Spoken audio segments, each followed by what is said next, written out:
So children, now we are here starting with the Hardy-Weinberg principle. That is the next topic.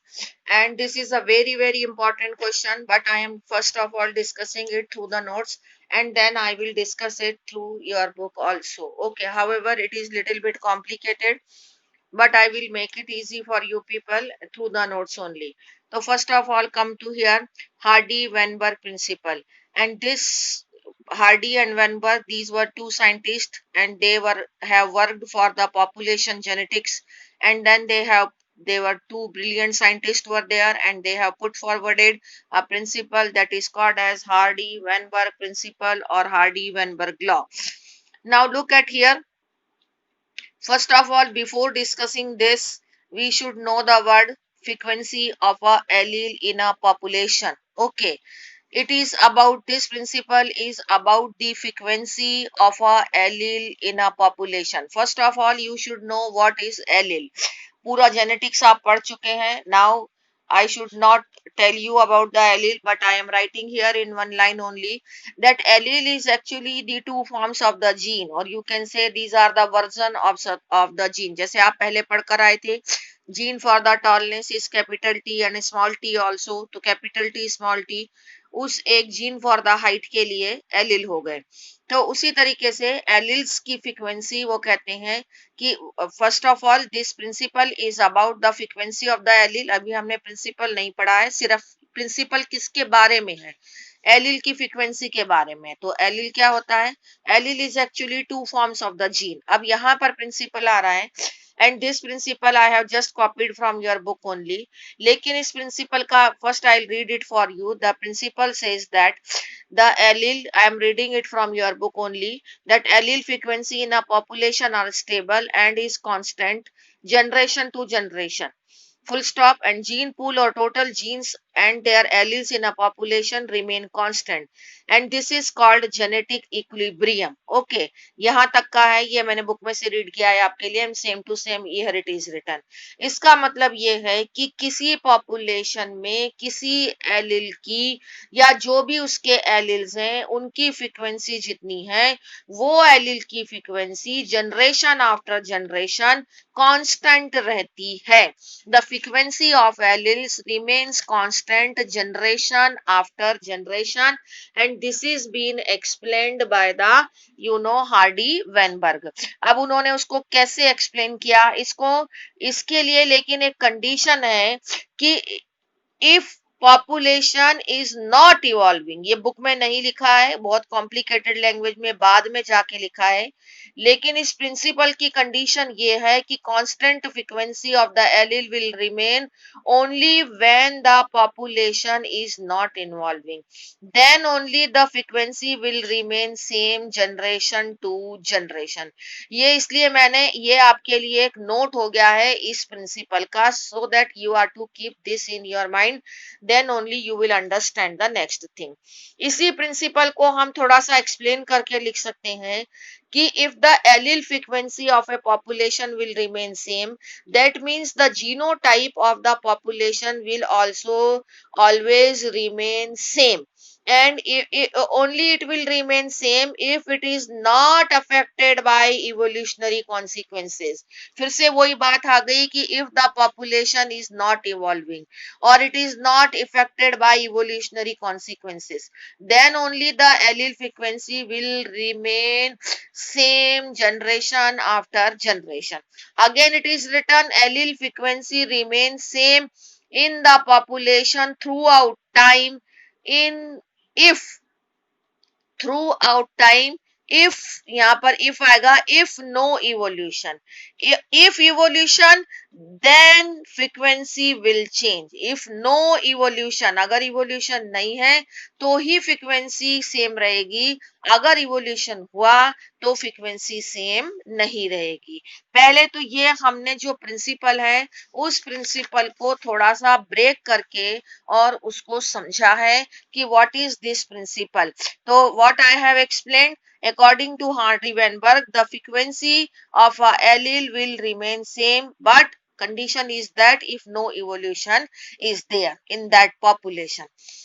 अब allele frequency को हम कैसे explain कर सकते हैं? जो आपकी बुक में, मान लीजिए ये एक क्रोमोसोम है, उसके ऊपर ये एक जीन है एक्स, तो उसका एक ये एलील हो गया X1। इसी तरीके से हम यहाँ पर कोई दूसरा भी इसका होमोलोगस क्रोमोसोम बना सकते हैं, तो उसका दूसरा फॉर्म यहाँ ले, मान लीजिए X2 हो गया। तो इस तरीके से जैसे T और T है, आप इसको यहाँ से अपने नोट्स में से हटा भी सकते हैं, सिर्फ ये समझाने के लिए बताया है। अब यहाँ पर जो इस हार्डी वैनबर्ग ने जिस चीज को लेकर उन्होंने समझाया, उन्होंने इसको समझाने के लिए किस तरीके से समझाया, थोड़ा मैंने यहाँ लिखा है, लेकिन मैं आपको इस पेज से समझाती हूँ इसको। ठीक है, कि उन्होंने ये कहा कि पॉपुलेशन में एलिल ए इज द, यहाँ लिखते हैं फ्रीक्वेंसी,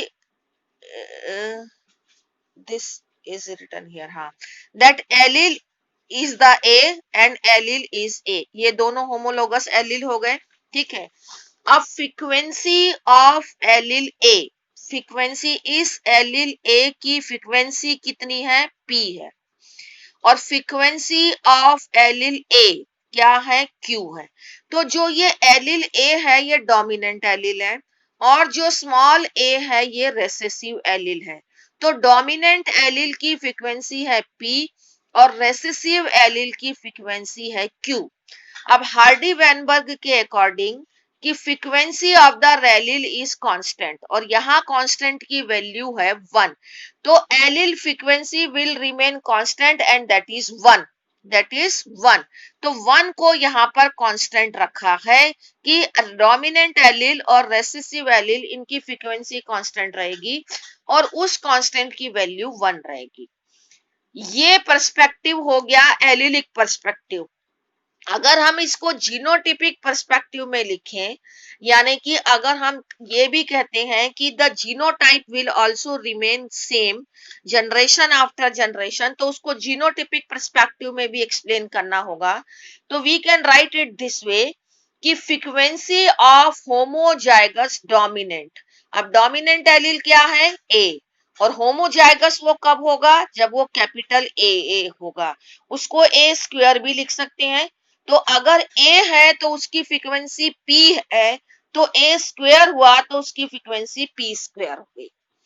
इसी तरह से frequency of homozygous recessive allele यानी A square, homozygous recessive, homozygous है तो दोनों A होंगे, और A स्क्वायर भी लिख सकते हैं। अगर एक स्मॉल a था तो उसकी फ्रीक्वेंसी Q थी, तो A स्क्वायर या A की फ्रीक्वेंसी Q स्क्वायर हो गई।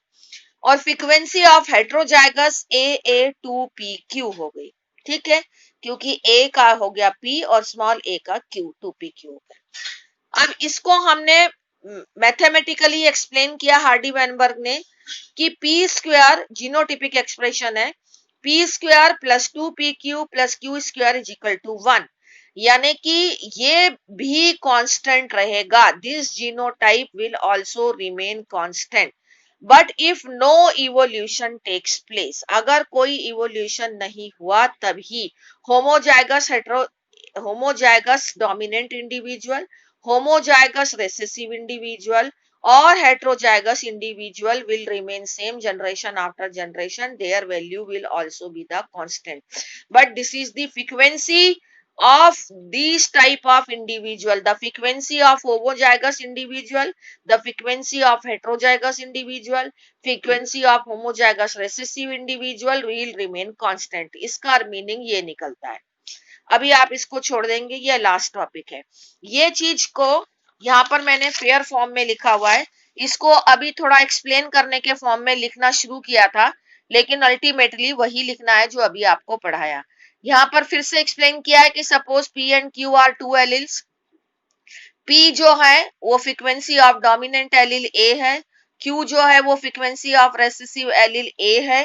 तो इसका मतलब क्या हुआ? यहाँ पे हम इसको समझने के लिए लिख सकते हैं कि दो एलिल हैं, कैपिटल A स्मॉल a, और दो फ्रीक्वेंसी हो गई P एंड Q, P इसकी फ्रीक्वेंसी है, Q इसकी फ्रीक्वेंसी है, ये आपके लर्न करने के लिए।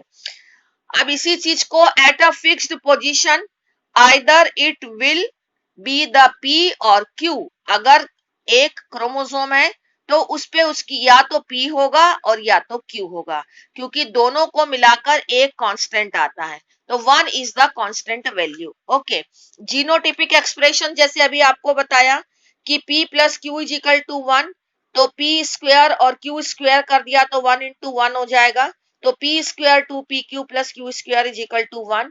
ये जो p स्क्वायर है ये होमोजाइगस डोमिनेंट इंडिविजुअल की फ्रीक्वेंसी है, q स्क्वायर जो है वो होमोजाइगस रिसेसिव इंडिविजुअल की फ्रीक्वेंसी है, और 2pq जो है वो हेट्रोजाइगस की फ्रीक्वेंसी है, and that will also remain constant. ये जीनोटिपिक एक्सप्रेशन है, पर्सपेक्टिव है, और ये एलिलिक पर्सपेक्टिव है कि p plus Q is equal to 1, ये एलिलिक पर्सपेक्टिव है और ये जीनोटिपिक पर्सपेक्टिव है। ये थोड़ा सा रफ में लिखा हुआ था, इसीलिए इसको आगे जाके फेयर में लिखा है, one after the other same चीज है ये। ओके, अब इस चीज को पहले ही बता दिया कि ये जो हार्डी वेनबर्ग प्रिंसिपल है, it will be applied then only when the frequency